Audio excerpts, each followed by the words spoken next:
ಓಂ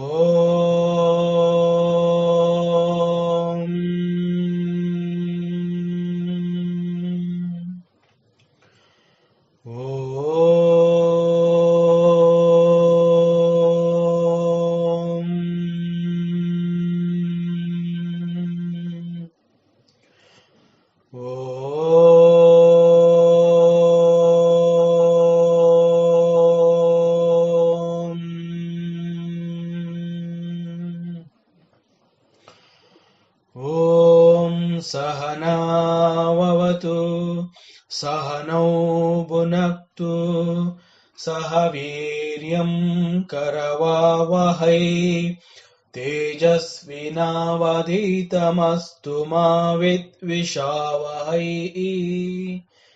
ಓಂ ಶಾಂತಿ ಶಾಂತಿ ಶಾಂತಿ.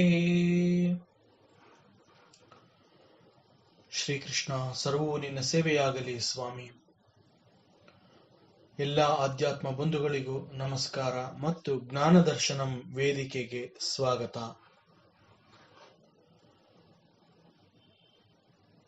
ವೇದ ಮಂತ್ರದ ಒಂದು ಭಾಗವಾದ ಪುರುಷ ಸೂಕ್ತಂ ಅನ್ನೋದನ್ನ ತಿಳ್ಕೊಳ್ಳೋ ಪ್ರಯತ್ನ ಮಾಡ್ತಾ ಇದ್ದೀವಿ.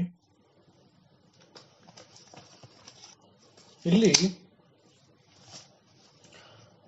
ಪರಮಾತ್ಮ ಪುರುಷನನ್ನ ಕುರಿತು ಆರಾಧನೆ, ಪೂಜೆ, ಪುನಸ್ಕಾರ ಇವೆಲ್ಲವನ್ನ ಯಜ್ಞದ ಮೂಲಕ, ಇದನ್ನ ಮನೋಯಜ್ಞ ಅಂತ ಹೇಳ್ತಾರೆ. ದೇವತೆಗಳ ಮಾನಸಿಕ ಯಜ್ಞ ಅಂತ ಹೇಳ್ತಾರೆ. ದೇವತೆಗಳು ಈ ಒಂದು ಮನೋಯಜ್ಞವನ್ನ ಮಾಡ್ತಾ ಇದ್ದಾರೆ. ಇಲ್ಲಿ ಜಗತ್ತಿನ ಅನೇಕ ವಿಸ್ಮಯಗಳನ್ನ ಕಂಡು ನಾವು ಇದನ್ನ ಅರ್ಥ ಮಾಡ್ಕೊಳ್ಳೋಕೆ ಆಗದೆ ಇದ್ದಂತಹ ಸಂದರ್ಭದಲ್ಲಿ ಪರಮಾತ್ಮನ ಲೀಲೆ ಅಂತ ಹೇಳಿ ಸುಮ್ಮನಾಗ್ತೀವಿ. ಯಾಕೆ ಅಂತಂದ್ರೆ ಅದಕ್ಕಿಂತ ಹೆಚ್ಚಿನದಾಗಿ ಯೋಚನೆ ಮಾಡೋ ಶಕ್ತಿ ಕೂಡ ನಮ್ಮಲ್ಲಿ ಇರೋದಿಲ್ಲ. ನಮಗೆ ಅರ್ಥವಾಗುವಂತಹ ಸನ್ನಿವೇಶಗಳು ಕೂಡ ಅಲ್ಲಿ ಕಂಡು ಬರೋದಿಲ್ಲ. ಹಾಗಾಗಿ ಅದಕ್ಕೆ ಒಂದು ಫುಲ್ ಸ್ಟಾಪ್ ಇಡೋ ರೀತಿನಲ್ಲಿ ಇದು ಪರಮಾತ್ಮನ ಆಟ ಅಂತ ಹೇಳಿ ನಾವು ಸುಮ್ಮನಾಗ್ತೀವಿ. ಕಾರಣ, ಕುಣಿತಾ ಇರುವಂತಹ ನಮ್ಮ ಮನಸ್ಸನ್ನ ನಾವೇ ಸ್ಥಿರಗೊಳಿಸಲು ಈ ಒಂದು ಪ್ರಯತ್ನವನ್ನ ನಾವು ಮಾಡ್ತೀವಿ. ಮನಸ್ಸು ಕುಣಿತಾ ಇದ್ದಂತಹ ಮನಸ್ಸು ಸ್ಥಿರವಾದಾಗ, ಸಮಾಧಾನಗೊಂಡಾಗ ಸ್ವಲ್ಪ ಮಟ್ಟಿಗೆ ನಮಗೆ ಪರಮಾತ್ಮನ ವಿಚಾರ, ಅದನ್ನ ಸತ್ಯ ಅಂತ ಹೇಳ್ತೀವಿ. ಆ ಸತ್ಯವನ್ನ ತಿಳ್ಕೊಳ್ಳೋ ಒಂದು ಪ್ರಯತ್ನವನ್ನ ನಾವು ಮತ್ತೆ ಮುಂದುವರಿಸಬಹುದು. ಇಲ್ಲಿ ಮುಂದಿನ ಮಂತ್ರ ಮತ್ತಷ್ಟು ಯಜ್ಞದ ವಿಚಾರಗಳನ್ನೇ ತಿಳಿಸ್ತಾ ಬರುತ್ತೆ. 8ನೇ ಮಂತ್ರ. ತಂ ಯಜ್ಞಂ ಬರ್ಹಿಷಿ ಪ್ರೋಕ್ಷನ್ ಪುರುಷಂ ಜಾತಮಗ್ರತಃ ತೇನ ದೇವಾ ಅಯಜಂತ ಸಾಧ್ಯ ಋಷಯಶ್ಚಯೇ. ತಂ ಯಜ್ಞಂ ಬರ್ಹಿಷಿ ಪ್ರೋಕ್ಷನ್ ಪುರುಷಂ ಜಾತಂ ಅಗ್ರತಃ ತೇನ ದೇವಾಃ ಅಯಜಂತ ಸಾಧ್ಯಾಃ ಋಷಯಃ ಚ ಯೇ. ಮೊದಲು ಹುಟ್ಟಿ ಬಂದ ಉಂಟಾದವನಾದ ವಿರಾಟ ಪುರುಷನನ್ನ ಮೊದಲು ಹುಟ್ಟಿ ಬಂದ ಅಂತ ಇಲ್ಲಿ ಹೇಳ್ತಾ ಇರೋದು. ತಸ್ಮಾತ್ ವಿರಾಟ ಅಜಾಯತ ಅಂತ ಈ ಹಿಂದೆ ಹೇಳಿದಂತಹ ಆ ವಿರಾಟ ಪುರುಷನನ್ನ ಯಜ್ಞದಲ್ಲಿ ಪ್ರೋಕ್ಷಿಸಿದರು. ಯಾರು ಅಂತಂದ್ರೆ ದೇವಾಹ, ದೇವತೆಗಳು, ಸಾಧ್ಯರು, ಋಷಿಗಳು, ಇವರೆಲ್ಲರೂ ಅವನಿಂದ ಹೋಮ ಮಾಡಿದರು ಅಂತ ಈ ಒಂದು ಮಂತ್ರದ ಒಂದು ಸಾರಾಂಶ ಈ ರೀತಿ ಕಂಡು ಬರುತ್ತೆ. ಈ ಮಂತ್ರದಲ್ಲಿ ಕೂಡ ಯಜ್ಞದ ಮತ್ತಷ್ಟು ವಿವರಗಳನ್ನ ತಿಳಿಸಿ ಹೇಳಿದೆ. ಯಜ್ಞಕ್ಕಾಗಿ ಬಳಸುವಂತಹ ವಸ್ತುಗಳು ಪರಿಶುದ್ಧವಾಗಿರಬೇಕು, ಉತ್ತಮವಾಗಿರಬೇಕು ಅನ್ನುವಂತಹದ್ದನ್ನ ಇಲ್ಲಿ ತಿಳಿಸ್ತಾ ಇದ್ದಾರೆ. ಆದ್ರಿಂದ ಧರ್ಮದಿಂದ ಸಂಪಾದಿಸಿದ ವಸ್ತುಗಳು ಮಾತ್ರವೇ ಯಜ್ಞಕ್ಕೆ ದೊರಕಲು ಸಾಧ್ಯ. ಸಾಮಾನ್ಯವಾಗಿ ಯಜ್ಞ ಅಂತ ಹೇಳಿದ ಕೂಡಲೇ ಒಂದು ತಪ್ಪು ತಿಳುವಳಿಕೆ. ಈ ಯಜ್ಞ ಮತ್ತು ಯಜ್ಞ ಪಶುವಿನ ಬಗ್ಗೆ ಅನೇಕ ಜನಸಾಮಾನ್ಯರು ಹೊಂದಿರ್ತಾರೆ. ಯಜ್ಞದಲ್ಲಿ ಪೂರ್ಣಾಹುತಿಗಾಗಿ ಬಳಸುವಂತಹ ಯಜ್ಞ ಪಶುವನ್ನ ತುಂಬಾ ಹೆಚ್ಚು ಪೋಷಣೆ ಮಾಡ್ತಾರೆ. ಕಾರಣ, ಚೆನ್ನಾಗಿ ಪುಷ್ಟಿಗೊಳಿಸಿದ ಆ ಒಂದು ಪ್ರಾಣಿಯ ಬಲಿಯ ನಂತರ ಅದು ಉತ್ತಮವಾದ ಆಹಾರ ಆಗತ್ತೆ ಅನ್ನುವ ಒಂದು ತಪ್ಪು ಕಲ್ಪನೆ ಅವರೆಲ್ಲರಲ್ಲೂ ಇರುತ್ತೆ. ಈ ಕಾರಣಕ್ಕಾಗಿ ಬಲಿ ಪಶುವನ್ನ ಚೆನ್ನಾಗಿ ಸಾಕಿ ಪೋಷಿಸ್ತಾರೆ ಅನ್ನುವ ಒಂದು ತಿಳುವಳಿಕೆಯೊಂದಿಗೆ ಅವರು ಈ ಯಜ್ಞ ಮತ್ತು ಯಜ್ಞ ಪಶುವನ್ನ ಕುರಿತು ವಿಚಾರ ಮಾಡಿರ್ತಾರೆ. ಆದರೆ ಇಂತಹ ತಪ್ಪು ತಿಳುವಳಿಕೆಗಳು ಇತ್ತೀಚಿನ ಕಲುಷಿತಗೊಂಡ ಮನುಷ್ಯನ ಸ್ವಾರ್ಥದ ಯಜ್ಞದಲ್ಲಿ ನಡೆಯಬಹುದು. ಆದರೆ ಪ್ರಾಚೀನ ಕಾಲದಲ್ಲಿ ಯಜ್ಞಕ್ಕಾಗಿ ಬಳಸುವಂತಹ ಪಶುವನ್ನ ತುಂಬಾ ಗೌರವದಿಂದ ಮತ್ತು ಹೆಚ್ಚು ಕಾಳಜಿಯಿಂದ ಪೋಷಿಸುವ ಕಾರಣದಿಂದ ಅವರು ಈ ಯಜ್ಞ ಪಶುವನ್ನ ಸಾಕ್ಷಾತ್ ಪುರುಷ ಅಂತಂದ್ರೆ ಪರಮಾತ್ಮ ಅಂತ ಹೇಳಿ ನಂಬಿ ಆ ಯಜ್ಞ ಪಶುವನ್ನ ಪರಮಾತ್ಮನೇ ಅಂತಾನೆ ಅವರು ಕಂಡಿರ್ತಾರೆ.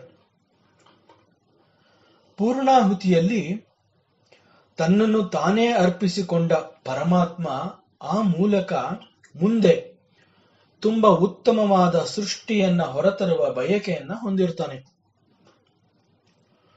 ಇಂತಹ ಒಂದು ಉನ್ನತ ಉದ್ದೇಶ ಹೊಂದಿರುವ ಪುರುಷ ಯಜ್ಞ ಪಶುವಾಗಿ ಅಲ್ಲಿ ಕಂಡು ಬಂದಿರ್ತಾನೆ. ಅಂತಹ ಪುರುಷನನ್ನ ಯಜ್ಞದಲ್ಲಿ ಬರ್ಹಿಷಿ ಪ್ರೋಕ್ಷನ್, ದರ್ಬೆಗಳನ್ನು ಹಾಸಿ ಅದರ ಮೇಲೆ ಅವನನ್ನ ಕುಳ್ಳಿರಿಸಿ ಅವನ ಮೇಲೆ ಹಾಗೂ ದರ್ಬೆಯ ಮೇಲೆ ಪವಿತ್ರ ಜಲವನ್ನ ಪ್ರೋಕ್ಷಣೆ ಮಾಡ್ತಾರೆ. ದರ್ಬೆ ಮತ್ತು ಜಲ ಈ ಎರಡೂ ವಸ್ತುಗಳು ಕೂಡ ಸದಾ ಸರ್ವದಾ ಪವಿತ್ರವಾದದ್ದು ಅಂತ ನಮ್ಮ ಶಾಸ್ತ್ರಗಳು ಹೇಳ್ಕೊಂಡು ಬಂದಿದೆ. ಪರಮಾತ್ಮನಿಗೆ ಸಲ್ಲಿಸುವಂತಹ ಪೂಜೆಯಲ್ಲಿ ಇವತ್ತಿಗೂ ಕೂಡ ನಾವು ಆಚರಣೆ ಮಾಡುವಂತಹ ಯಾವುದೇ ಒಂದು ಹೋಮ, ಪೂಜೆ, ಇಂತಹ ಶುಭ ಸಮಾರಂಭಗಳಲ್ಲಿ ಪವಿತ್ರ ಜಲವನ್ನ ಆ ಒಂದು ಪೂಜೆಯಲ್ಲಿ ಉಪಯೋಗಿಸುವಂತಹ ಹೂವು, ಹಣ್ಣು ಇತ್ಯಾದಿ ಎಲ್ಲಾ ದ್ರವ್ಯಗಳನ್ನು ಪ್ರಾರಂಭದಲ್ಲಿಯೇ ಪ್ರೋಕ್ಷಿಸಿ ಶುದ್ಧೀಕರಣ ಮಾಡ್ತೀವಿ.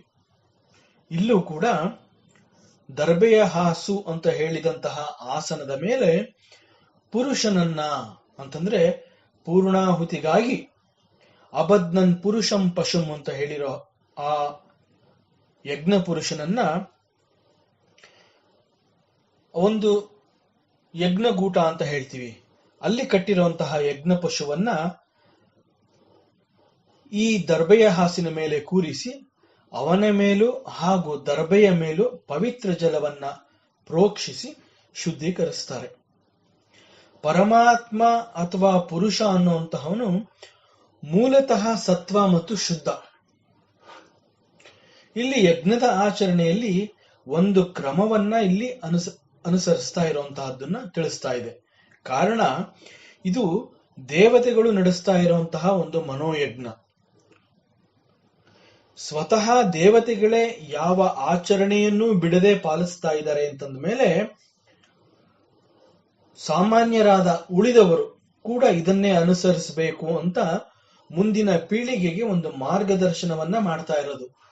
ಹಾಗೂ ಶುದ್ಧವಾದದ್ದನ್ನು ಮಾತ್ರ ಪರಮಾತ್ಮನಿಗೆ ಅರ್ಪಿಸಬೇಕು ಅನ್ನುವ ಮನೋಭಾವ ಮೂಡಿ ಬರುವುದಕ್ಕೆ ಈ ಎಲ್ಲಾ ಕ್ರಮಗಳು ಕೂಡ ಬಹಳ ಸಹಕಾರಿಯಾಗತ್ತೆ.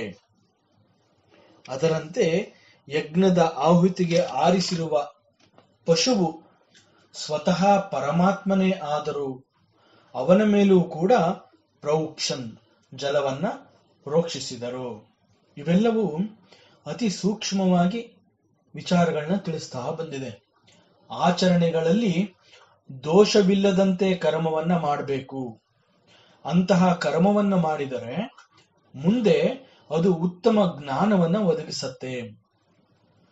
ಪೂಜೆ ಅನ್ನುವ ಒಂದು ಆಚರಣೆಯಲ್ಲಿ ಕೂಡ ಮೊದಲು ಕರ್ತೃವು ತನಗೆ ತಾನೇ ಪವಿತ್ರ ಜಲವನ್ನ ಪ್ರೋಕ್ಷಿಸಿಕೊಂಡು ನಂತರ ಎಲ್ಲದರ ಮೇಲೂ ಆ ಒಂದು ಪವಿತ್ರ ಜಲವನ್ನ ಪ್ರೋಕ್ಷಿಸ್ತಾನೆ. ಮನಸ್ಸಿನ ಶುದ್ಧೀಕರಣಕ್ಕಾಗಿ ಮಾಡುವಂತಹ ಆಚರಣೆಗಳು ಇದಾಗಿದೆ. ಜಲದಂತೆ ದರ್ಬೆ ಕೂಡ ಬಹಳ ಪವಿತ್ರವಾದದ್ದು. ಕೆಲವೊಂದು ಆಚರಣೆಗಳಲ್ಲಿ ದರ್ಬೆಯನ್ನ ಉಂಗರದಂತೆ ಮಾಡಿ ಬೆರಳಿಗೆ ಹಾಕಿಕೊಂಡು ಕಾರ್ಯಕ್ರಮ ಪ್ರಾರಂಭಿಸ್ತಾರೆ, ಹಾಗೂ ಅದನ್ನ ಪವಿತ್ರದ ಉಂಗುರ ಅಂತಾನೆ ಕೂಡ ಕರೀತಾರೆ. ಕಲಶ ಅಥವಾ ಕುಂಭ ಅಂತ ಹೇಳಿ ಅದರಲ್ಲಿ ಜಲವನ್ನ ತುಂಬಿಸಿ ಅಲ್ಲಿ ಕೂಡ ದರ್ಬೆಯನ್ನು ಹಾಕಿ ಕಲಶದ ನೀರು ಕೂಡ ಪವಿತ್ರವಾಯಿತು ಅಂತ ಭಾವಿಸಿ ಆಚರಣೆಯನ್ನ ಮುಂದುವರಿಸ್ತಾರೆ. ಈ ರೀತಿ ದರ್ಬೆ ಮತ್ತು ಜಲ ಈ ಎರಡೂ ಕೂಡ ಬಹಳ ಪವಿತ್ರವಾದದ್ದು. ನಾವು ಸಮುದ್ರದಲ್ಲಿ ಅಥವಾ ಸಾಗರದಲ್ಲಿ ನೋಡುವಂತಹ ಅಲೆ ಅಥವಾ ತರಂಗಗಳ ಶಕ್ತಿಯನ್ನ ನಾವು ತಿಳ್ಕೊಂಡಿದ್ದೀವಿ, ಅವುಗಳ ಪರಿಚಯ ಇದೆ. ಅದೇ ರೀತಿ ನಮ್ಮ ಮಾನಸ ಸರೋವರದಲ್ಲಿ ಕೂಡ ಯೋಚನೆಗಳು ಅನ್ನುವಂತಹ ಅಲೆ ಅಥವಾ ತರಂಗಗಳು ಎದ್ದು ನಮ್ಮನ್ನ ತುಂಬಾ ಕುಣಿಸತ್ವೆ. ಇದರ ಪರಿಚಯ ಕೂಡ ನಮಗೆ ಗೊತ್ತಾಗಿದೆ. ಆದರೆ ನೀರಿಗೆ ಒಂದು ಶಕ್ತಿ ಇದೆ. ಎಷ್ಟೇ ದೊಡ್ಡ ತರಂಗಗಳು ಸಾಗರದಲ್ಲಿ ಎದ್ರೂ ಕೂಡ ಅದು ಮತ್ತೆ ನೀರಿನಲ್ಲಿ ಲಯವಾಗಲೇಬೇಕು. ನಾವು ಸಮುದ್ರ ತೀರಕ್ಕೆ ಹೋದ್ರೆ ಇದನ್ನ ನೋಡಿರ್ತೀವಿ. ದೊಡ್ಡ ದೊಡ್ಡ ಅಲೆಗಳು ಎದ್ದು ಮತ್ತೆ ಅದು ಸಮುದ್ರದಲ್ಲೇ ಒಂದಾಗತ್ವೆ. ಆದ್ರಿಂದ ನಾವು ಸ್ನಾನ ಮಾಡಿದ ಕೂಡಲೇ ನಮ್ಮಲ್ಲಿ ಒಂದು ಆಹ್ಲಾದವನ್ನ ನಮ್ಗೆ ಅನುಭವಿಸೋದಕ್ಕೆ ಸಾಧ್ಯ ಆಗತ್ತೆ. ನಮ್ಮಲ್ಲಿ ಎಷ್ಟೇ ದುಃಖ ನೋವುಗಳು ಅವುಗಳೆಲ್ಲ ಇದ್ರೂ ಕೂಡ ನಮ್ಮ ತಲೆ ಮೇಲೆ ಬಿದ್ದ ನೀರು ನಮ್ಮ ಮನಸ್ಸನ್ನ ಸಮಾಧಾನಗೊಳಿಸುತ್ತೆ. ಮನಸ್ಸು ಸಮಾಧಾನಗೊಂಡಾಗ ಅದು ಯಶಸ್ಸನ್ನ ಸುಲಭವಾಗಿ ಸಂಪಾದನೆ ಮಾಡುತ್ತೆ. ದರ್ಬೆಗೆ ಇದಕ್ಕಿಂತಲೂ ಹೆಚ್ಚಿನ ಶಕ್ತಿ ಇದೆ ಅಂತ ನಮ್ಮ ಪ್ರಾಚೀನರು ತಿಳಿಸ್ತಾರೆ. ಅನೇಕ ಪೂಜಾ ವಿಧಿಗಳಲ್ಲಿ ನಾವು ಇಷ್ಟ ದೈವನನ್ನ ಆರಾಧಿಸಿ ಆಮಂತ್ರಿಸಿ ಅವನಿಗೆ ದರ್ಬೆಯನ್ನು ಹಾಸಿ ಆಸನ ಎಂಬಂತೆ ಅದನ್ನ ಪರಮಾತ್ಮನಿಗೆ ನಾವು ಅರ್ಪಿಸ್ತೀವಿ. ಇಂತಹ ವಿಚಾರಗಳನ್ನ ಹೆಚ್ಚು ಹೆಚ್ಚು ನಮ್ಮಲ್ಲೇ ನಾವು ಚಿಂತನೆ ಮಾಡಿಕೊಂಡಷ್ಟು ಈ ಸೂಕ್ಷ್ಮ ವಿಚಾರಗಳಲ್ಲೂ ನಿಧಾನವಾಗಿ ನಮಗೆ ಅರ್ಥವಾಗ್ತಾ ಬರುತ್ತೆ. ತೇನ ದೇವ ಅಯಜಂತ, ಹೀಗೆ ಪುರುಷ ಪರಮಾತ್ಮನನ್ನ ದರ್ಬೆ ಮತ್ತು ನೀರು ಹಾಕಿ ಪ್ರೋಕ್ಷಿಸಿ ಪವಿತ್ರ ಎಂಬಂತೆ ನಾವು ನಮ್ಮ ಮನಸ್ಸನ್ನ ನಾವು ತೃಪ್ತಿ ಮಾಡ್ಕೋತೀವಿ. ಇವತ್ತಿಗೂ ಕೂಡ ನಾವು ಮಾಡುವಂತಹ ಪೂಜಾ ಕ್ರಮದಲ್ಲಿ ದೇವರನ್ನ ಕರೆದು ಮೊದಲಿಗೆ ಆಸನವನ್ನು ಕೊಟ್ಟು ನಂತರ ಆಚಮನ, ಅರ್ಘ್ಯ, ಪಾದ್ಯ ಇತ್ಯಾದಿಗಳನ್ನು ಕೊಟ್ಟು ಸತ್ಕರಿಸ್ತೀವಿ. ಇಲ್ಲೂ ಕೂಡ ದೇವತೆಗಳು ನಡೆಸ್ತಾ ಇರುವಂತಹ ಈ ಯಜ್ಞದಲ್ಲಿ ಪರಮ ಪುರುಷನಿಗೆ ಪೂಜೆ ಪುನಸ್ಕಾರಗಳನ್ನ ಮಾಡ್ತಾರೆ. ತೇನ ದೇವ ಅಯಜಂತ ಸಾಧ್ಯ ಋಷಿಯಶ್ಚಯೇ. ಇಲ್ಲಿ ಉಪನಿಷತ್ ಋಷಿ ಈ ಯಜ್ಞದ ಆಚರಣೆಯಲ್ಲಿ ಪರಮಾತ್ಮ ಪುರುಷನಿಗಾಗಿ ಮಾಡುವಂತಹ ಈ ಒಂದು ಯಜ್ಞದ ಆಚರಣೆ, ಪೂಜೆ, ಆರಾಧನೆ ಇವೆಲ್ಲವೂ ಮುಂದೆ ಒಂದು ಉತ್ತಮ ಸ್ಥಿತಿಯನ್ನ ಕೊಡುತ್ತೆ ಎನ್ನುವ ಒಂದು ನಂಬಿಕೆ, ಹಾಗೂ ಇಲ್ಲಿ ಅದನ್ನು ಮಾಡ್ತಾ ಇರುವಂತಹವರಾದರೂ ಯಾರು ಅಂತಂದ್ರೆ 3 ಜನ ಮಹನೀಯರನ್ನ ಇಲ್ಲಿ ಪರಿಚಯ ಮಾಡಿದ್ದಾನೆ. ನಾವು ದಿನನಿತ್ಯದಲ್ಲಿ ಈ ಒಂದು ಪದಗಳನ್ನ ನಾವು ಅರ್ಥ ಮಾಡ್ಕೊಂಡಿದೀವಿ. ದೇವತೆಗಳು, ಸಾಧುಗಳು, ಋಷಿಗಳು ಅನ್ನುವ ಪದಗಳನ್ನ ಹಾಗೂ ಅವುಗಳ ಬಗ್ಗೆ ಕೆಲವೊಂದು ವಿಚಾರಗಳನ್ನ ತಿಳ್ಕೊಂಡಿದೀವಿ. ಆದ್ರೆ ಇಲ್ಲಿ ಉಪನಿಷತ್ ಋಷಿ ಈ ಮಂತ್ರದ ಮುಖಾಂತರ ಇಲ್ಲಿ ಈ 3 ಪದಗಳನ್ನ ಉಪಯೋಗಿಸಿ ಇವರುಗಳನ್ನ ಪರಿಚಯ ಮಾಡಿದ್ದಾನೆ. ದೇವಾಹ ಸಾಧ್ಯಾಹ ಚ ಋಷಿಯಃ. ದೇವತೆಗಳು, ಸಾಧ್ಯರು ಮತ್ತು ಋಷಿಗಳು ಅಂತ ಇಲ್ಲಿ ಹೇಳಿದಾನೆ. ದೇವತೆಗಳು ಅಂತಂದ್ರೆ ಯಾರು? ಯಾರು ಹೀಗೆ ಪೂಜೆಯನ್ನು ಮಾಡ್ತಾ ಇದ್ದಾರೆ? ಇಲ್ಲಿ 3 ರೀತಿಯ ಮಹಾಪುರುಷರನ್ನ ನಾವು ನೋಡಬಹುದು. ಮೊದಲಿಗೆ ದೇವತೆಗಳು, ಸಾಧ್ಯ ಹಾಗೂ ಋಷಿಗಳು. ಈ 3 ರೀತಿಯ ಮಹನೀಯರುಗಳು ಪುರುಷನನ್ನ ಇಲ್ಲಿ ಆರಾಧಿಸ್ತಾ ಇದ್ದಾರೆ. ಪರಮಾತ್ಮನ ಸಂಕಲ್ಪದಿಂದ ಹೊರಬಂದ ಈ ಸೃಷ್ಟಿಗೆ ಪರಮಾತ್ಮನ ಜೊತೆಯಲ್ಲಿಯೇ ಈ ಮೂರೂ ಮಹನೀಯರು ಕೂಡ ಇರ್ತಾರೆ. ಪರಮಾತ್ಮನ ಜೊತೆನಲ್ಲಿ, ಸೃಷ್ಟಿಯ ಜೊತೆನಲ್ಲೇ ಇವರೆಲ್ಲ ಬಂದಿರ್ತಾರೆ. ನಮ್ಮ ಸನಾತನ ಧರ್ಮದಲ್ಲಿ ದೇವತೆಗಳು ಅಂತ ಹೇಳಿ ಶಕ್ತಿಯನ್ನ ಕುರಿತು ಹೇಳಿರುವಂತಹದ್ದು. ನಾವು ಇವತ್ತಿಗೂ ದೇವತೆಗಳು ಅಂದ ತಕ್ಷಣ ಒಂದು ಮೂರ್ತಿ ರೂಪವನ್ನ ನಮ್ಮ ಕಲ್ಪನೆಗೆ ತಂದ್ಕೊಂಡು ನಾವು ಅಲ್ಲಿ ತೃಪ್ತರಾಗ್ತೀವಿ. ಯಾರಿಗೆ ನಮಗೆ ಕೊಡುವಂತಹ ಶಕ್ತಿ ಇರುತ್ತೆ ಅವ್ರುಗಳನ್ನ ದೇವರು ಅಂತ ನಮ್ಮ ಶಾಸ್ತ್ರ ತಿಳಿಸುತ್ತೆ. ದಿವ್ಯತೆಯನ್ನ ಹೊಂದಿರುವವರು ಆ ಒಂದು ಶಕ್ತಿನಿಟ್ಕೊಂಡಿರೋದ್ರಿಂದ ನಮ್ಮಲ್ಲಿ ಆಗದ ಕೆಲಸಗಳನ್ನ ಅವರು ಮಾಡಿಕೊಡೋದ್ರಿಂದ ಆ ಶಕ್ತಿಯನ್ನ ಕುರಿತು ನಾವು ದೇವರು, ದೇವತೆಗಳು ಅಂತ ತಿಳ್ಕೊಂಡಿದೀವಿ. ಈ ರೀತಿನಲ್ಲಿ ಈ ದೇವತೆಗಳು ಇಲ್ಲಿ ಪರಮಾತ್ಮನ ಪೂಜೆಯನ್ನ ಮಾಡೋದಕ್ಕೆ ಬಂದಿದ್ದಾರೆ. ಈ ದೇವತೆಗಳು ಅಂತಂದ್ರೆ ನಾವು 33 ಕೋಟಿ ದೇವತೆಗಳಿದ್ದಾರೆ ಅಂತ ಕೂಡ ನಂಬಿದೀವಿ. ಸೃಷ್ಟಿಯಲ್ಲಿ ಕಂಡುಬರುವಂತಹ ಅತಿ ಸೂಕ್ಷ್ಮವಾದ ದೈವ ಶಕ್ತಿಯನ್ನ ನಾವು ದೇವತೆಗಳು ಅಂತ ಈ ಕಾರಣದಿಂದ ಕರೆದಿದ್ದೀವಿ. ಮತ್ತು ಸಾಧ್ಯ ಅಂತಂದ್ರೆ ಇವರು ಕೂಡ ಸೃಷ್ಟಿಯ ಕ್ರಿಯೆಯಲ್ಲಿ ಅತಿ ಸೂಕ್ಷ್ಮವಾಗಿ ಕೆಲವು ಒಂದುಗಳನ್ನ ಸಾಧಿಸೋದಕ್ಕೋಸ್ಕರನೇ ಅವರು ಶ್ರಮಿಸಿರ್ತಾರೆ. ಸಾಧನೋತಿ ಇತಿ ಸಾಧ್ಯ ಅಂತ ಹೇಳ್ತಾರೆ. ಸೃಷ್ಟಿಯಲ್ಲಿ ಇವರು ಕೂಡ ಮಾಡಲೇಬೇಕಾದಂತಹ ಒಂದು ನಿಸ್ವಾರ್ಥ ಸೇವೆ, ಒಂದು ಉದ್ದೇಶ, ಗುರಿ ಇವೆಲ್ಲ ಇರುತ್ತೆ. ಇವೆಲ್ಲವೂ ಪರಮಾತ್ಮನ ಸಂಕಲ್ಪ. ಸೃಷ್ಟಿಯಲ್ಲಿ ಪರಮಾತ್ಮ ಕಾಣಿಸ್ಕೋತಾನೆ, ಪರಮಾತ್ಮ ಬರ್ತಾನೆ, ಅವನ ಒಂದು ಅವತಾರ ಆಗತ್ತೆ ಅಂತಂದ್ರೆ ಅವನ ಜೊತೆನಲ್ಲಿ ಅವನು ಸಂಕಲ್ಪಿಸಿದಂತೆ ದೇವತೆಗಳು, ಈ ಸಾಧ್ಯರು ಇವರುಗಳೆಲ್ಲ ಅವನ ಜೊತೆನಲ್ಲೇ ಬಂದಿರ್ತಾರೆ. ಪರಮಾತ್ಮ ಇನ್ನೂ ಕಾಣಿಸ್ಕೊಂಡಿರೋದಿಲ್ಲ. ಇವರುಗಳೆಲ್ಲ ತಮ್ಮ ತಮ್ಮ ಕೆಲಸಗಳನ್ನ ಮಾಡ್ತಾ ಬಂದಿರ್ತಾರೆ. ಮತ್ತು ಋಷಿಗಳು ಇವರುಗಳನ್ನ ಜ್ಞಾನ ಸ್ವರೂಪಿಗಳು ಅಂತ ಹೇಳ್ತಾರೆ. ತಮ್ಮ ಜ್ಞಾನ ಶಕ್ತಿಯಿಂದ ಇವರುಗಳು ಕೂಡ ಈ ಸೃಷ್ಟಿಗೆ ಒಂದು ಚಲನೆ ಕೊಟ್ಟು ಪರಮಾತ್ಮನ ಸಂಕಲ್ಪ ಶಕ್ತಿಗೆ ಕೈ ಜೋಡಿಸಿರ್ತಾರೆ. ಇವರುಗಳಿಗೆ ತಮ್ಮ ಧ್ಯಾನದ ಸ್ಥಿತಿಯಲ್ಲಿ ಈ ವೇದಗಳು, ವೇದ ಮಂತ್ರಗಳು ನೇರವಾಗಿ ಭಗವಂತನಿಂದ ಹೊಂದಿ ಜ್ಞಾನವನ್ನ ಪಡೆದವರಾಗಿರ್ತಾರೆ. ಆದ್ರಿಂದಲೇ ಇವರನ್ನ ಋಷಿಗಳು, ಜ್ಞಾನ ಸ್ವರೂಪಿಗಳು ಅಂತ ಕರೀತಾರೆ. ಈ ಮೂವರುಗಳು ಕೂಡ ಒಂದು ರೀತಿಯಲ್ಲಿ ಸೃಷ್ಟಿಯ ಜವಾಬ್ದಾರಿಯನ್ನ ಹೊಂದಿರ್ತಾರೆ.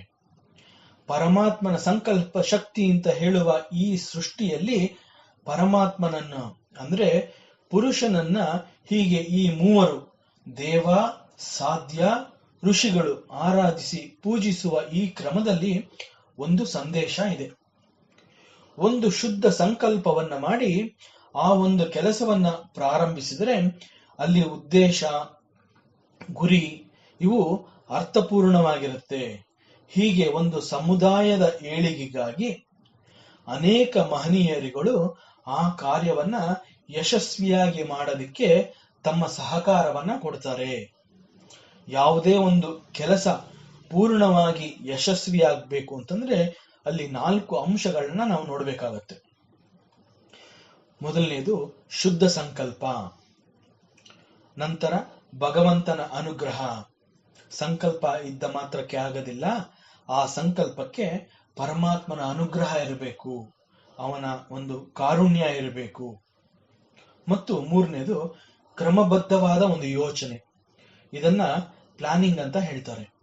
ಹಾಗೂ ಕೊನೆಯದಾಗಿ ನಾವು ಮಾಡಬೇಕಾದಂತಹ ಕೆಲಸದ ಯಶಸ್ಸಿಗಾಗಿ ನಮ್ಮನ್ನೇ ನಾವು ಅರ್ಪಿಸಿಕೊಳ್ಳಲು ಸಿದ್ಧರಿರಬೇಕು. We have to give our best ಅಂತ ಹೇಳ್ತೀವಲ್ಲ, ಹಾಗೆ ಇದನ್ನ ಬಲಿದಾನ ಅಂತ ಹೇಳ್ತಾರೆ. ಬಲಿದಾನದ ನಂತರ ಸಿಗುವಂತಹ ಯಶಸ್ಸು ಯಾವುದು? ಅದಕ್ಕೆ ಇಲ್ಲಿ ಋಷಿ ಹೇಳ್ತಾನೆ, ಮುಂದಿನ ಮಂತ್ರ 9ನೇ ಮಂತ್ರ, ತಸ್ಮಾತ್ ಯಜ್ಞಾತ್ ಸರ್ವಹುತಃ ಸಂವೃತುಂ ಪೃಷುದಾಜ್ಯಂ ಪಶೂಗಸ್ತಾಗಶ್ಚಕ್ರೇ ವಾಯವ್ಯಾನ್ ಆರಣ್ಯಾನ್ ಗ್ರಾಮ್ಯಶ್ಚ ಯೇ. ತಸ್ಮಾತ್ ಯಜ್ಞಾತ್ ಸರ್ವಹುತಃ ಸಂವೃತಂ ಪೃಷುದಾಜ್ಯಂ ಪಶೂನ್ ತಾನ್ ಚಕ್ರೆ ವಾಯವ್ಯಾನ್ ಆರಣ್ಯಾನ್ ಗ್ರಾಮ್ಯಾಃ ಚ ಯೇ. ಸರ್ವಹುತವಾದ ಆ ದೇವಯಜ್ಞದಲ್ಲಿ ಪುರುಷದಾಜ್ಯವು, ಮೊಸರು, ತುಪ್ಪ ಇವುಗಳನ್ನ ಶಕ್ತಿ ಸ್ವರೂಪ ಅಂತ ಹೇಳ್ತಾರೆ. ಹಾಗೂ ಜಗತ್ ಕಾರಣವಾದ ವೀರ್ಯ ಅಂದ್ರೆ ಇದು ಕೂಡ ಒಂದು ಶಕ್ತಿ ಸ್ವರೂಪ. ಇವೆಲ್ಲವೂ ಉಂಟಾಯಿತು. ವಾಯು ಸಂಚಾರಿ, ಗ್ರಾಮ, ಅರಣ್ಯ ಪಶುಗಳನ್ನ ಸೃಷ್ಟಿಸಲಾಯಿತು ಅಂತ ಈ ಮಂತ್ರ ತಿಳಿಸ್ತಾ ಇದೆ. ಈ ಮಂತ್ರದ ಭಾಗದಲ್ಲಿ ದೇವತೆಗಳು ಕೈಗೊಂಡಂತಹ ಮನೋಯಜ್ಞದ ಫಲದಿಂದ ಜಗತ್ ಸೃಷ್ಟಿಯ ವರ್ಣನೆಯನ್ನ ಈ ಮಂತ್ರ ತಿಳಿಸ್ತಾ ಇದೆ. ಈ ಯಜ್ಞವನ್ನ ಸರ್ವಹುತ ಯಜ್ಞ ಅಂತ ಕರೆದಿರೋ ಕಾರಣ ಇದು ಆರಾಧನಾ ರೂಪದಿಂದ ಕೂಡಿದೆ. ಯಾವ ಯಜ್ಞದಲ್ಲಿ ಎಲ್ಲವನ್ನೂ ಯಜ್ಞೇಶ್ವರನೆಂಬ ಪರಮಾತ್ಮನಿಗೆ ಅರ್ಪಿಸಲಾಗುವುದೋ ಅದನ್ನ ಸರ್ವಹುತ ಯಜ್ಞ ಅಂತ ಹೇಳ್ತಾರೆ. ಇದರ ಫಲ ಏನು ಅಂತಂದ್ರೆ ಇದನ್ನು ಹೀಗೆ ಅರ್ಥ ಮಾಡ್ಕೋಬಹುದು. ಹೇಗೆ ಅದು ಎಲ್ಲವೂ ಆಗಿರುತ್ತೆ ಮತ್ತು ಎಲ್ಲವನ್ನೂ ಹೇಗೆ ಕೊಡಬಲ್ಲ ಅಂತಂದ್ರೆ, ಒಂದು ನೀರಿನ ಪಾತ್ರೆಯಲ್ಲಿ ಕೇವಲ ಒಂದು ಸಣ್ಣ ಎಣ್ಣೆಯ ಒಂದು ಹನಿ, ಒಂದು ಡ್ರಾಪ್ ಬಿದ್ರೆ ಅದು ಇಡೀ ನೀರನ್ನೆಲ್ಲ ಆವರಿಸ್ಕೊಳುತ್ತೆ, ಹರಡ್ಕೊಳುತ್ತಲ್ಲ. ಹಾಗೆ ಭಗವಂತನಿಗೆ ಅರ್ಪಿತವಾದ ಎಲ್ಲವೂ, ದೇವತೆಗಳು ಈ ಯಜ್ಞದಲ್ಲಿ ಪರಮಾತ್ಮನಿಗೆ ಅರ್ಪಿಸುವಂತಹ ಈ ಎಲ್ಲವುಗಳು ಕೂಡ ಜಗತ್ತಿನ ಸೃಷ್ಟಿಗೆ ಕಾರಣವಾಗುತ್ತೆ. ನಾವಿಲ್ಲಿ ಯಜ್ಞದಲ್ಲಿ ದೇವತೆಗಳು, ಸಾಧ್ಯರು, ಋಷಿಗಳು ಅಂತ ಹೇಳಿ ಇವರುಗಳೆಲ್ಲ ಹವಿಸ್ಸನ್ನ ಅರ್ಪಿಸ್ತಾ ಇದ್ದಾರೆ ಅಂತ ತಿಳ್ಕೊಂಡಿದೀವಿ. ಈ ಹವಿಸ್ ಎಲ್ಲವೂ ಪರಮಾತ್ಮನಿಗೆ ಅರ್ಪಿತವಾದ ಈ ಎಲ್ಲವುಗಳು ಕೂಡ ಮುಂದೆ ಜಗತ್ತಿನ ಸೃಷ್ಟಿಗೆ ಕಾರಣವಾಗಿ ಕಂಡುಬರುತ್ತೆ. ಯಾವುದೇ ಒಂದು ಹೊರಬರಬೇಕಾದ್ರೆ ಅಲ್ಲಿ ಶಕ್ತಿಯ ಅವಶ್ಯಕತೆ ಇರುತ್ತೆ. ಇಲ್ಲಿ ಈ ಯಜ್ಞದಲ್ಲಿ ಅರ್ಪಿತವಾದ ದ್ರವ್ಯವೆಲ್ಲವೂ ಸೃಷ್ಟಿಯ ಬರುವಿಕೆಗೆ ಕಾರಣವಾದ ಒಂದು ಶಕ್ತಿಯಾಗಿರುತ್ತೆ. ಅದನ್ನ ವೀರ್ಯ ಅಂತ ಕೂಡ ಹೇಳ್ತಾರೆ. ಹೀಗೆ ಅರ್ಪಿತವಾದ ದ್ರವ್ಯಗಳು ಶಕ್ತಿಯಾಗಿ ಪರಿವರ್ತನೆ ಹೊಂದಿತು. ಇದರ ಹಿಂದೆ ಪೂರ್ಣವಾಗಿ ಪರಮಾತ್ಮನ ಒಂದು ಸಂಕಲ್ಪವಿರುತ್ತೆ. ಸಂಕಲ್ಪದ ಕಾರಣದಿಂದ ಈ ಎಲ್ಲವೂ ಶಕ್ತಿಯಾಗಿ ಪರಿಣಾಮ ಹೊಂದಿವೆ. ವೈದಿಕ ಭಾಷೆನಲ್ಲಿ ಇದನ್ನ ಪೃಷುದಾಜ್ಯಂ ಅಂತ ಹೇಳ್ತಾರೆ. ಮೊಸರಿನೊಡನೆ ಅದರ ಜೊತೆಯಲ್ಲೇ ಸೇರ್ಕೊಂಡಿರುವಂತಹ ತುಪ್ಪ. ಮೊಸರಿನಲ್ಲಿ ಅದರ ಜೊತೆನೆ ಸೇರ್ಕೊಂಡಿದೆ ಇರುವಂತಹ ತುಪ್ಪ ಅಂತಂದ್ರೆ, ತುಪ್ಪ ಆಗೋದಕ್ಕೆ ಮುಂಚೆ ಅಲ್ಲಿ ಬೆಣ್ಣೆ ಅಂತ ಇರಬೇಕು. ಆ ಬೆಣ್ಣೆದು ಕೂಡ ಮೊಸರಿನಲ್ಲೇ ಇದೆ. ಮೊಸರನ್ನ ಹಾಗೆ ನೇರವಾಗಿ ನೋಡಿದ್ರೆ ಅಲ್ಲಿ ಬೆಣ್ಣೆ ಅನ್ನೋದು ಕಾಣೋದಿಲ್ಲ. ಮತ್ತೆ ಅದು ಮುಂದೆ ತುಪ್ಪವಾಗ ಬರತ್ತಂತಲ್ಲ, ಆ ತುಪ್ಪ ಕೂಡ ನಾವು ನೋಡಕ್ಕಾಗೋದಿಲ್ಲ. ಕೇವಲ ಮೊಸರು ಮಾತ್ರ ಕಾಣುತ್ತೆ. ಹಾಗೆ ಇಲ್ಲಿ ಪರಮಾತ್ಮನಿಗೆ ಅರ್ಪಿಸ್ತಾ ಇರುವಂತಹ ಹವಿಸ್ಸು ಮಾತ್ರವೇ ಆಗತ್ತೆ. ಪರಮಾತ್ಮನಿಗೆ ಅರ್ಪಿತವಾದ ನಂತರ ಅವೆಲ್ಲವೂ ಜಗತ್ತಿನ ಸೃಷ್ಟಿಗೆ ಕಾರಣವಾಗಿ ಶಕ್ತಿಯಾಗಿ ಅದು ಒಂದೊಂದಾಗಿ ಹೊರಗಡೆ ಬರುತ್ತೆ. ಅದನ್ನ ಇಲ್ಲಿ ಪೃಷುದಾಜ್ಯಂ ಅಂತ ಹೇಳಿದ್ದಾರೆ. ಆಜ್ಯಂ ಅಂತಂದ್ರೆ ತುಪ್ಪ, ಸಂವೃತಂ ಅಂತಂದ್ರೆ ಬರುವಂತಹದ್ದು, ಪರಿಣಾಮ ಉಂಟಾಗುವಂತಹದ್ದು. ಹೀಗೆ ಇವುಗಳೆಲ್ಲದರ ಒಟ್ಟು ಪರಿಣಾಮ ಅಥವಾ ಫಲ ಏನು ಅಂತಂದ್ರೆ, ಅಂಡಜಗಳಾದ ಪಕ್ಷಿಗಳು ಮೊದಲು ಹೊರಗಡೆ ಬಂದವು. ಅನಂತರ ಅರಣ್ಯ ಪಶುಗಳು, ಗ್ರಾಮ ಪಶುಗಳು ಉಂಟಾದವು. ತಸ್ಮಾತ್ ಅಂತ ಹೇಳಿರುವಂತಹ ಪದದಲ್ಲಿ ತತ್ ಶಬ್ದವು ಅಡಕವಾಗಿದೆ. ಇದರಲ್ಲಿ ವೇದದ ತಾತ್ಪರ್ಯವೂ ಕೂಡ ನೆಲೆಸಿದೆ. ತತ್ ಪದವು ಪರಮಾತ್ಮನನ್ನ ಸೂಚಿಸಿ ಹೇಳ್ತಾ ಇರುವಂತಹ ಪದ ಆಗಿದೆ. ಆದ್ದರಿಂದಲೇ ಹಾಗೂ ಪರಮಾತ್ಮನಿಂದಲೇ ಎಲ್ಲವೂ ಹೊರಬರ್ತಾ ಇರೋದು ಅನ್ನೋದನ್ನ ಹೇಳೋದಿಕ್ಕೆ ಇಲ್ಲಿ ತಸ್ಮಾತ್ ಅನ್ನುವ ಒಂದು ಪದವನ್ನ ಪ್ರಯೋಗ ಮಾಡಿದ್ದಾರೆ. ಪಶುಗಳ ಸೃಷ್ಟಿಯ ವಿಚಾರವನ್ನ ಪ್ರಸ್ತಾಪ ಮಾಡಿದ್ರೆ, ಜಗತ್ತಿನಲ್ಲಿ ನಾವು 4 ಕಾಲಿನ ಪ್ರಾಣಿಗಳಾಗಲಿ ಅಥವಾ 2 ಕಾಲಿನ ಪ್ರಾಣಿಗಳಾಗಲಿ ಈ ಎಲ್ಲವನ್ನೂ ಕೂಡ ಪಶುಗಳು ಅಂತ ನಮ್ಮ ವೇದಗಳು ತಿಳಿಸತ್ವೆ. ತಸ್ಮಾನ್ ನಾನಾ ರೂಪಾಹ ಪಶವಃ ಬಹುರೂಪ ಭವಂತಿ ಅಂತ ವೇದದ ಮತ್ತೊಂದು ಭಾಗದಲ್ಲಿ ಇದಕ್ಕೆ ಒಂದು ವರ್ಣನೆ ಬರುತ್ತೆ. ಹೀಗೆ ಸೃಷ್ಟಿಯಾದ ಪಶುಗಳಲ್ಲಿ ವಾಯುವ್ಯಗಳು ಅಂತಂದ್ರೆ ವಾಯುವಿನಲ್ಲಿ ಅಥವಾ ಆಕಾಶದಲ್ಲಿ ಸಂಚರಿಸುವಂತಹ ಹಕ್ಕಿಗಳು ಅವುಗಳು ಉಂಟಾದವು. ಇದನ್ನ ಮತ್ತೊಂದು ರೀತಿಯಲ್ಲಿ ಶಾಸ್ತ್ರ ತಿಳಿಸತ್ವೆ. ಪಶುಗಳಿಗೆಲ್ಲ ವಾಯುವೇ ದೇವತೆಯಾದ್ರಿಂದ ವಾಯುವ್ಯ ಶಬ್ದವನ್ನ ಪಶು ಅನ್ನುವ ಶಬ್ದಕ್ಕೆ ವಿಶೇಷಣವಾಗಿಯೂ ಸೇರಿಸಿ ಅರ್ಥ ಕೊಟ್ಟಿದ್ದಾರೆ. ಈ ಪ್ರಕಾರದಲ್ಲಿ ಅರಣ್ಯ ಮತ್ತು ಗ್ರಾಮ್ಯ ಎಂಬುವುಗಳು ಕೂಡ ಪಶು ಶಬ್ದದ ಹತ್ತಿರದ ಅರ್ಥವನ್ನೇ ಕೊಡ್ತಾ ಇದೆ. ಇದು ನೇರವಾಗಿ ಅಲ್ಲದೆ ಹೋದ್ರೂ ಕೂಡ ಪಶು ಎಂಬುದರಿಂದ ಜರಾಯುಜ, ಸ್ವೇದಜ, ಅಂಡಜ ಮತ್ತು ಉದ್ಬಿಜಗಳೆಂಬ 4 ಪ್ರಭೇದಗಳನ್ನ ನಾವು ಗುರುತಿಸಬಹುದು. ಪ್ರಾಣಿಗಳು ಮತ್ತು ಮನುಷ್ಯರುಗಳ ಸೃಷ್ಟಿಯನ್ನ ಜರಾಯುಜ ಅಂತ ಹೇಳ್ತಾರೆ. ಸ್ಥೂಲ ರೂಪದಿಂದ ಅದೇ ರೀತಿಯ ಜನ್ಮ ಪಡೆಯುವುದನ್ನ ಜರಾಯುಜ ಅಂತ ಹೇಳ್ತಾರೆ. ದೇಹವನ್ನ ಜರ್ಜರಿತ ಅಂತ ಕೂಡ ಗುರುತಿಸ್ತಾರೆ. ಈ ಪದ ಬಹುಶಃ ಅಲ್ಲಿ ಕೂಡ ಮುಸುಕಾಗಿ ಬಂದಿದೆ.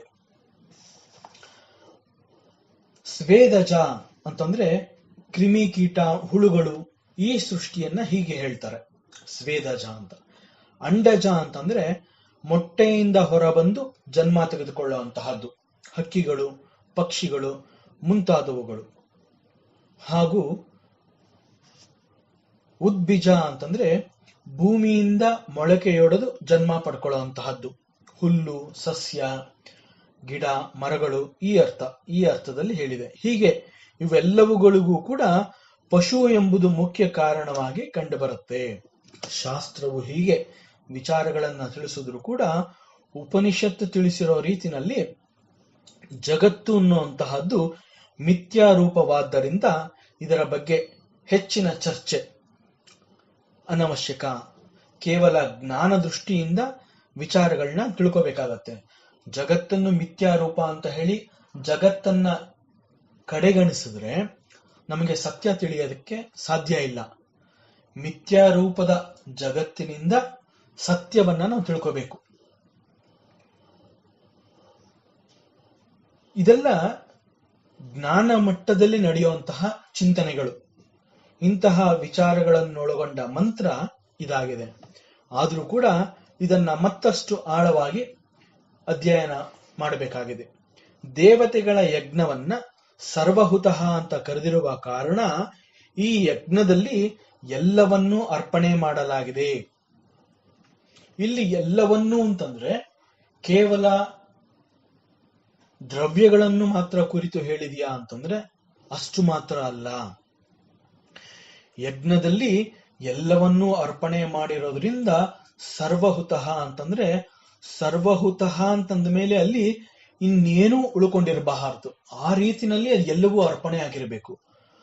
ಎಲ್ಲವೂ ಈ ರೀತಿ ಅರ್ಪಣೆ ಆಗಬೇಕು ಅಂತಂದ್ರೆ ಅಲ್ಲಿ ನಾನು ನನ್ನದು ಎಂಬುದನ್ನು ಕೂಡ ಇಲ್ಲಿ ಆಹುತಿಗಾಗಿ ಬಳಸಿದ್ದಾರೆ. ಸಪ್ತಾಸ್ಯಾಸನ್ ಪರಿದಯ ಮತ್ತು ತ್ರಿಸಪ್ತ ಸಮಿಧ ಕೃತಾಹ ಅನ್ನುವ ಮಂತ್ರದಿಂದ ಇದು ತಿಳಿದು ಬಂದಿದೆ.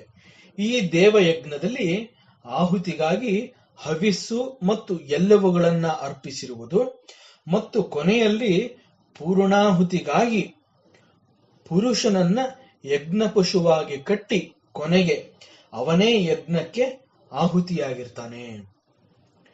ಆದ್ರೆ ಇಲ್ಲಿ ಉದ್ದೇಶ ಪುರುಷನು ಯಜ್ಞಕ್ಕೆ ಆಹುತಿಯಂತೆ ತನ್ನನ್ನು ಅರ್ಪಿಸಿಕೊಂಡು ಅವನು ಸೃಷ್ಟಿಯ ಪ್ರತಿರೂಪವಾಗಿ ಮತ್ತೆ ಬರ್ತಾನೆ. ಆದ್ರಿಂದ ಈ ಯಜ್ಞವನ್ನ ಸರ್ವಹುತಃ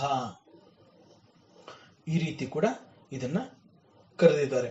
ಇಲ್ಲಿ ನಮ್ಮ ಶಾಸ್ತ್ರಗಳು ನಮಗೆ ತಿಳಿಸ್ತಾ ಇರುವಂತಹ ಒಂದು ಸೂಕ್ಷ್ಮ ಸಂದೇಶ ಏನು ಅಂತಂದ್ರೆ, ಯಾವಾಗ ನೀನು ಎಲ್ಲವನ್ನ ಸಮರ್ಪಣಾ ಭಾವದಿಂದ ಕೊಡಲು ಸಿದ್ಧನಾಗ್ತೀಯ, ಆಗ ನಿನಗೆ ಅದಕ್ಕಿಂತ ಹೆಚ್ಚು ಉತ್ತಮವಾದದ್ದು, ಶ್ರೇಷ್ಠವಾದದ್ದು ನಿನಗೆ ಸಿಗತ್ತೆ. ನಮ್ಮ ಸನಾತನ ಧರ್ಮ ಈ ಕಾರಣದಿಂದ ಹಂಚುವುದನ್ನ, ದಾನವನ್ನ ಮತ್ತು ಕೊಡುವ ಗುಣವನ್ನ ಧರ್ಮ ಅಂತ ಹೇಳಿ ನಮಗೆ ತಿಳಿಸ್ಕೊಟ್ಟಿದೆ. ಆದರೆ ಇಲ್ಲಿ ಇದರ ಸೂಕ್ಷ್ಮ ನಮಗೆ ಸರಿಯಾಗಿ ತಿಳ್ಕೊಳ್ಳದೆ, ನಾನು ಎಲ್ಲವನ್ನ ಕೊಟ್ಬಿಟ್ರೆ ನನ್ನ ಹತ್ರ ಏನು ಉಳ್ಕೊಳ್ಳೋದಿಲ್ಲ ಅನ್ನೋ ಒಂದು ತಪ್ಪು ತಿಳುವಳಿಕೆ ನಮ್ಮಲ್ಲಿ ಉಂಟಾಗಿ ಅದು ನನ್ನ ಮುಂದಿನ ಗತಿಯನ್ನ ಬದಲಾಯಿಸಿಬಿಡುತ್ತೆ. ಆದ್ರಿಂದ ಶಾಸ್ತ್ರವನ್ನ, ಧರ್ಮವೆಂಬುದನ್ನ, ವೇದಾಂತವಿದ ವಿಚಾರಗಳನ್ನ ಬಹು ಸೂಕ್ಷ್ಮವಾಗಿ ಹೆಚ್ಚು ಹೆಚ್ಚು ಚಿಂತನೆ ಮಾಡಿ ಗುರುವಿನ ಮಾರ್ಗದರ್ಶನದಲ್ಲಿ ತಿಳ್ಕೊಂಡಾಗ ಇದು ತನ್ನ ವಿಸ್ತಾರ, ಈ ಪದಗಳ ಒಂದು ವಿಸ್ತಾರ ಎಲ್ಲ ನಮ್ಗೆ ಗೊತ್ತಾಗ್ತಾ ಬರುತ್ತೆ. ನಮ್ಮ ಎಲ್ಲಾ ಉಪನಿಷತ್ತುಗಳು ಕೂಡ ಇಂತಹ ವಿಚಾರಗಳನ್ನ ತಿಳಿಸ್ತಾನೆ ಬಂದಿದೆ. ಒಂದು ಕಡೆ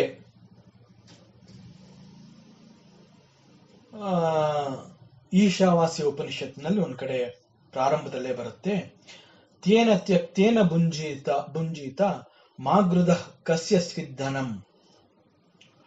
ಯಾವುದು ನನ್ನದಲ್ವೋ ಅದನ್ನ ನಾನು ಪಡೆದು ನನ್ನಲ್ಲಿಟ್ಕೊಂಡ್ರೆ ಶಾಸ್ತ್ರ ನನ್ನನ್ನ ಕಳ್ಳ ಅಂತ ಹೇಳತ್ತೆ.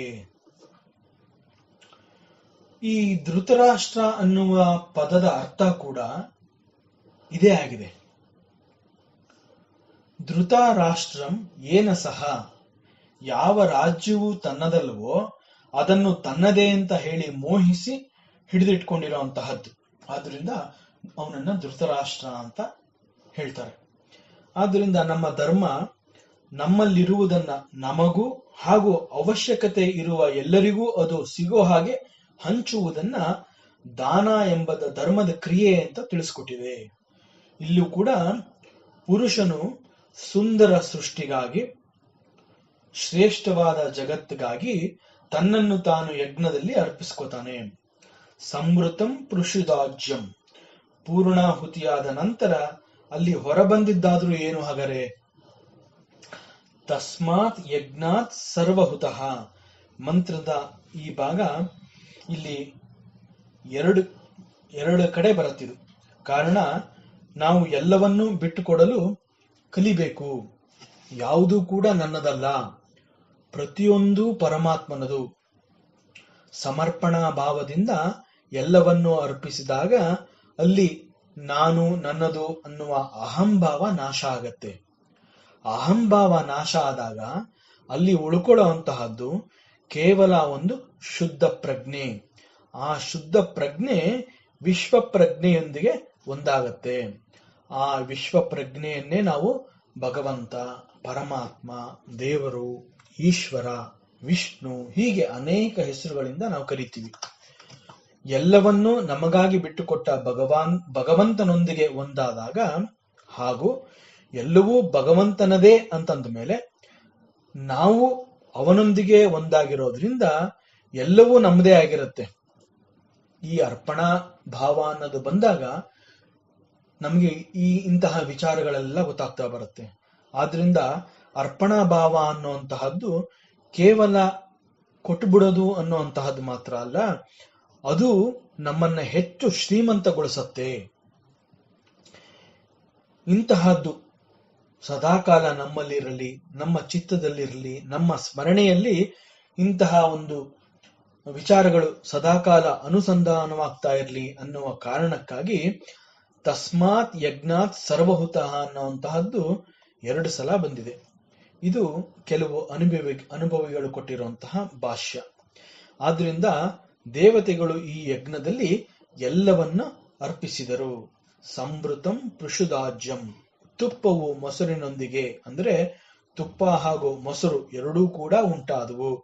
ಯಜ್ಞದಿಂದ ಈ ರೀತಿನಲ್ಲಿ ಅನೇಕಗಳು ಬಂದವು. ನಿಜವಾಗಿ ನೋಡಿದ್ರೆ ನಾವು ಯಾವುದನ್ನ ಸೃಷ್ಟಿ ಅಂತ ಹೇಳ್ತಾ ಇದ್ದೀವಿ, ಅದಕ್ಕೆ ಕಾರಣ ಈ ಯಜ್ಞ. ಸೃಷ್ಟಿಯಲ್ಲಿ ಕಾಣಿಸ್ತಾ ಇರುವಂತಹ ಎಲ್ಲವೂ ಈ ಯಜ್ಞದ ಜೊತೆನಲ್ಲೇ ಬಂದಿದೆ. ಆದ್ರೂ ಕೂಡ ಇಲ್ಲಿ ತುಪ್ಪ ಮತ್ತು ಮೊಸರು ಅಂತ ಈ ಎರಡು ಹೆಸರನ್ನ ಮಾತ್ರ ವಿಶೇಷವಾಗಿ ಪೃಷುದಾಜ್ಯಂ ಅಂತ ಹೇಳಿರೋ ಕಾರಣ ಇವು ಅತಿ ಹೆಚ್ಚು ಸಾತ್ವಿಕವಾಗಿರುವುದು, ಸತ್ಯದಿಂದ ಕೂಡಿರುವಂತಹದ್ದು. ಇಲ್ಲಿ ಸತ್ವವಿದೆ ಅಂತ ತಿಳಿಸ್ತಾ ಇರುವಂತಹದ್ದು. ಆಯುರ್ವೇದದಲ್ಲಿ ತುಪ್ಪವನ್ನ ಆಯುಹು ಅಂತಂದ್ರೆ ಬದುಕಿಗೆ ಹೋಲಿಕೆ ಮಾಡಿ ಹೇಳಿದ್ದಾರೆ. ತುಪ್ಪ ಅಂತಂದ್ರೆ ಬದುಕು ಅಂತಾನೆ ಅಲ್ಲಿ ಅರ್ಥ ಕೊಟ್ಟಿದ್ದಾರೆ. ಪಶುಗಸ್ತಾಗಶ್ಚಕ್ರೆ ವಾಯವ್ಯಾನ್, ನಂತರ ಪ್ರಾಣಿಗಳು ಬಂದುವು. ಅವುಗಳ ನಂತರ ವಾಯವ್ಯಾನ್ ಅಂತಂದ್ರೆ ಹಕ್ಕಿ ಪಕ್ಷಿಗಳು, ಆಕಾಶದಲ್ಲಿ ಹಾರಾಡುವಂತಹ ಪಕ್ಷಿ ಸಂತತಿಗಳು ಯಜ್ಞದಿಂದ ಉಂಟಾದವು. ಆರಣ್ಯಾನ್ ಗ್ರಾಮ್ಯಶ್ಚಯೇ, ಅರಣ್ಯ ಅಥವಾ ಕಾಡು ಅಂತ ಹೇಳ್ತೀವಲ್ಲ, ಅಲ್ಲಿ ವಾಸ ಮಾಡುವಂತಹ ಪ್ರಾಣಿಗಳು ಹಾಗೂ ಸಾಕು ಪ್ರಾಣಿಗಳು. ಗ್ರಾಮ, ಊರು, ಪಟ್ಟಣಗಳಲ್ಲಿ ಮನುಷ್ಯರ ಜೊತೆನಲ್ಲಿ ಇರುವಂತಹದ್ದು ಇವೆಲ್ಲವೂ ಕೂಡ ಬಂದುವು. ದೇವತೆಗಳು ನಡೆಸಿದ ಮಾನಸ ಯಜ್ಞದಿಂದ, ಅಂದ್ರೆ ಇದು ಪರಮಾತ್ಮನ ಸಂಕಲ್ಪ ಶಕ್ತಿಯ ಕಾರಣದಿಂದ ಈ ಒಂದು ಸೃಷ್ಟಿ ಉದಯವಾಯಿತು ಅಂತ ಈ ಮಂತ್ರ ತಿಳಿಸ್ತಾ ಇದೆ. ಪರಮಾತ್ಮ ಅನ್ನುವಂತಹದ್ದು ಒಂದು ಮಹಾಪ್ರಜ್ಞೆ. ಪ್ರಜ್ಞೆ ಅಂತಂದ್ರೆ ಅದು ಶುದ್ಧವಾದ ಮನಸ್ಸು. ಈ ಶುದ್ಧವಾದ ಮನಸ್ಸಿನಲ್ಲಿ ಮಾಡಿದ ಸಂಕಲ್ಪದಿಂದ ಈ ಸೃಷ್ಟಿಯನ್ನ ಇವತ್ತು ನಾವು ನೋಡ್ತಾ ಇದ್ದೀವಿ. ವೇದಾಂತವು ಇದನ್ನ ಸೂಕ್ಷ್ಮದಿಂದ ಸ್ಥೂಲದವರೆಗೆ ಅಂತ ಹೇಳಿ ಎಲ್ಲವನ್ನೂ ನಮಗೆ ತಿಳಿಸ್ಕೊಡ್ತಾ ಇದೆ. ಶುದ್ಧವಾದ ಮನಸ್ಸು ಅನ್ನುವಂತಹದ್ದು ಸೂಕ್ಷ್ಮ. ಆ ಮನಸ್ಸಿನಲ್ಲಿ ಆದಂತಹ ಸಂಕಲ್ಪದಿಂದ ಕಣ್ಣಿಗೆ ಕಾಣ್ತಾ ಇರುವಂತಹ ಜಗತ್ತು ನಮಗೆ ಸಿಕ್ಕಿದೆ. ಆದ್ರಿಂದ ನಮ್ಮ ವೇದಾಂತ ಇದನ್ನ ಸೂಕ್ಷ್ಮದಿಂದ ಸ್ಥೂಲದವರೆಗೆ ಎಲ್ಲವನ್ನು ಕೊಟ್ಟಿದೆ ಅಂತ ಇದು ತಿಳಿಸ್ತಾ ಇದೆ. ಮುಂದಿನ ಮಂತ್ರ 10ನೇ ಮಂತ್ರ. ತಸ್ಮಾತ್ ಯಜ್ಞಾತ್ ಸರ್ವಹುತಃ ರುಚು ಸಾಮಾನಿ ಜಗ್ನಿರೇ ಚಂದಾಗುಂಸಿ ಜಗ್ನಿರೇ ತಸ್ಮಾತ್ ರಜಸ್ತಸ್ಮಾತ್ ಅಜಾಯತ. ತಸ್ಮಾತ್ ಯಜ್ಞಾತ್ ಸರ್ವಹುತಃ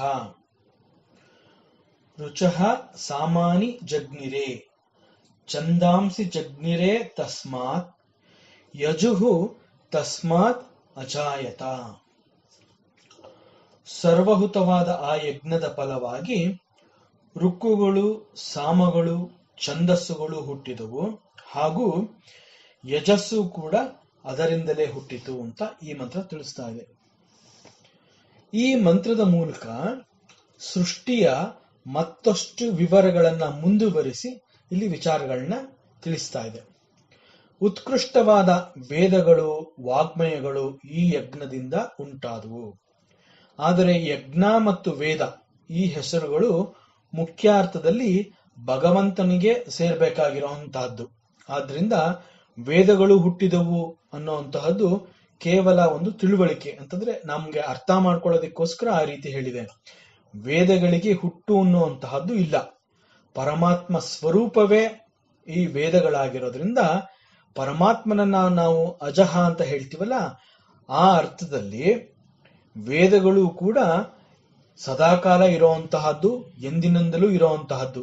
ಈ ಅರ್ಥದಲ್ಲಿ ಭಗವಂತನಂತೆ ವೇದಗಳಿಗೆ ಕೂಡ ಹುಟ್ಟು ಅನ್ನುವಂತಹದ್ದು ಇಲ್ಲ. ಅವುಗಳು ಕೂಡ ನಿತ್ಯ ಸತ್ಯ. ಆದರೆ ಪ್ರಳಯ ಕಾಲದಲ್ಲಿ ಇವು ಅವ್ಯಕ್ತ ರೂಪವನ್ನ ಹೊಂದಿ ಮತ್ತೆ ಸೃಷ್ಟಿ ಕಾಲದಲ್ಲಿ ಪರಮಾತ್ಮನಿಂದ ಹೊರಬರುತ್ತೆ. ಯಜ್ಞದ ಮೂಲಕ ಅದು ಹೊರಬರುತ್ತೆ. ಆದ್ರಿಂದ ಈ ಕ್ರಮವನ್ನ ವೇದಗಳ ಸೃಷ್ಟಿ ಅಂತ ನಮಗೆ ಅರ್ಥ ಆಗುವ ಹಾಗೆ ತಿಳಿಸ್ಕೊಟ್ಟಿದ್ದಾರೆ. ಹೀಗೆ ಹೊರಬಂದ ವೇದಗಳು ಋಕ್ಕು, ಯಜಸ್ಸು, ಸಾಮಗಳು ಅಂತ ಈ ಭಾಗಗಳಾಗಿ ಬಂದಿದೆ. ವೇದ ಮಂತ್ರಗಳು ಛಂದಸ್ಸಿನ ನಿಯಮಕ್ಕೆ ಒಳಪಟ್ಟಿರೋದ್ರಿಂದ ವೇದಗಳ ಜೊತೆಯಲ್ಲಿಯೇ ಛಂದಸ್ಸುಗಳು ಕೂಡ ಹುಟ್ಟಿ ಬಂದುವು ಅಂತ ಮಂತ್ರ ತಿಳಿಸ್ತಾ ಇದೆ.